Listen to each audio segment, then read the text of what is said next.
Fator de impacto de uma revista científica. Se você quer saber o significado dessa métrica na ciência, esse vídeo pode lhe ajudar.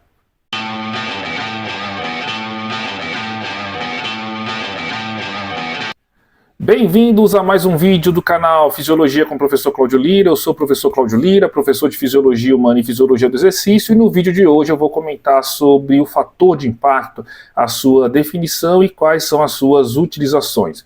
Se você acha que esse vídeo pode ajudar mais pessoas, não se esqueça de compartilhar o conteúdo do canal, inscrever-se e ativar as notificações. Isso ajuda demais a gente a atingir mais pessoas interessadas em ciência, pesquisa, pós-graduação, fisiologia humana e fisiologia do exercício.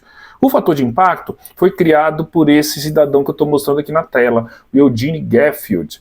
Eugene Geffield, ele criou o fator de impacto. O fator de impacto as pessoas vendem como se fosse algo muito difícil de calcular, mas é um cálculo bastante simples. O fator de impacto ele leva em consideração o número de citações nos últimos 2 anos de todos os artigos publicados por uma determinada revista, dividido sobre o número de artigos publicados nos últimos 2 anos também por essa mesma revista. Então, por exemplo, o fator de impacto que foi divulgado no meio do ano de 2024, na verdade, ele leva em consideração o número e as citações dos artigos que foram publicados em 2022 e 2023.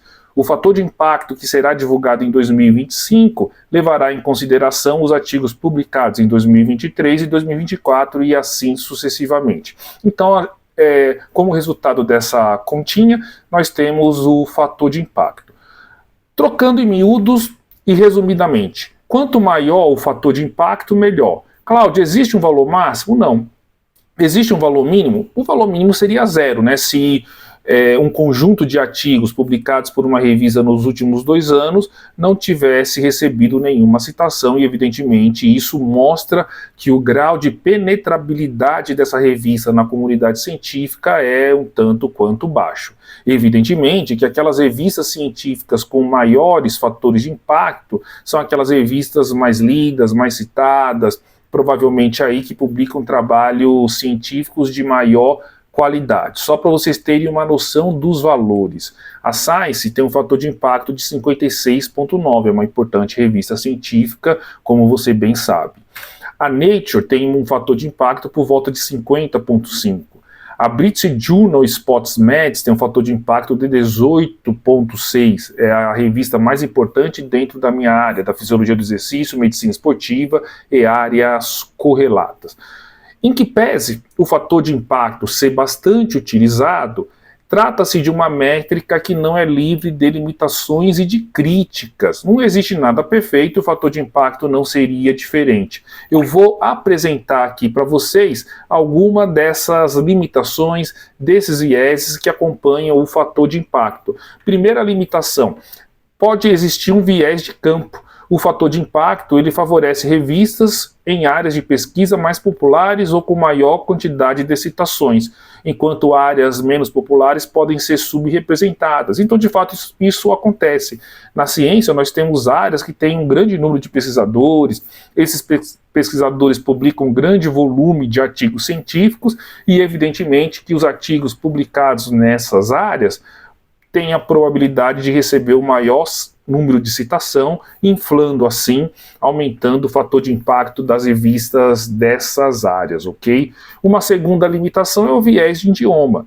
A gente sabe que a língua da ciência é a língua inglesa, então aqueles artigos científicos publicados em outras línguas, como o português, recebem evidentemente uma menor quantidade de citações e isso deve ser sopesado. O que acontece é que em algumas áreas, por exemplo, em algumas áreas das ciências humanas e sociais aplicadas, no caso do Brasil, os pesquisadores preferem publicar o produto das suas pesquisas, os artigos, em revistas nacionais. Eles julgam que isso é uma estratégia para fazer com que a ciência chegue lá na ponta. Por exemplo, para um professor de escola pública, de uma rede municipal, rede estadual.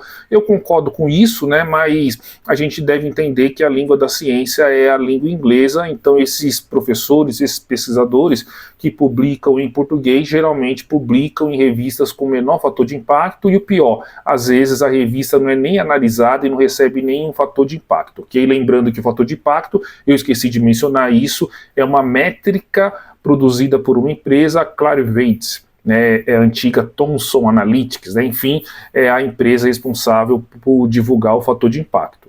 Uma terceira limitação é a influência do tipo de artigo. Existem artigos que recebem naturalmente um maior número de citação. Por exemplo, no caso das ciências da saúde, medicina, ciências biológicas, são os ensaios clínicos randomizados e as revisões sistemáticas em meta-análise, tá certo? Ao passo que alguns outros tipos de artigo vão receber um menor número de citação, como os artigos de opinião, letter to the editor, né? Então, enfim, então isso também pode ser algo que vá interferir na construção do fator de impacto de uma determinada revista.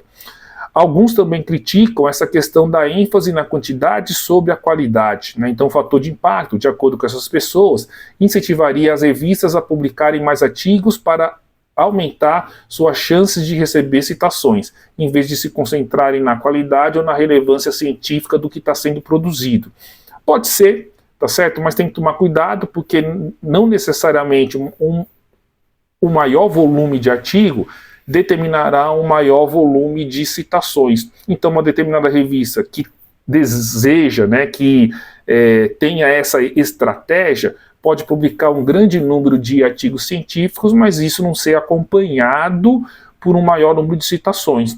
E aí, dentro desse contexto, o fator de impacto diminuiria, tá certo? Então tem que ver com um certo cuidado essa limitação que é apontada por alguns colegas. Nós temos também o impacto de autocitações.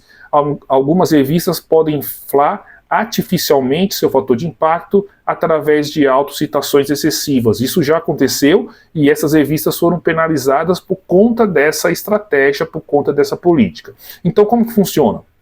Um pesquisador submete um artigo em uma determinada revista, esse artigo será aceito e o editor fala o seguinte: olha, cita tal artigo que eu acho que é importante.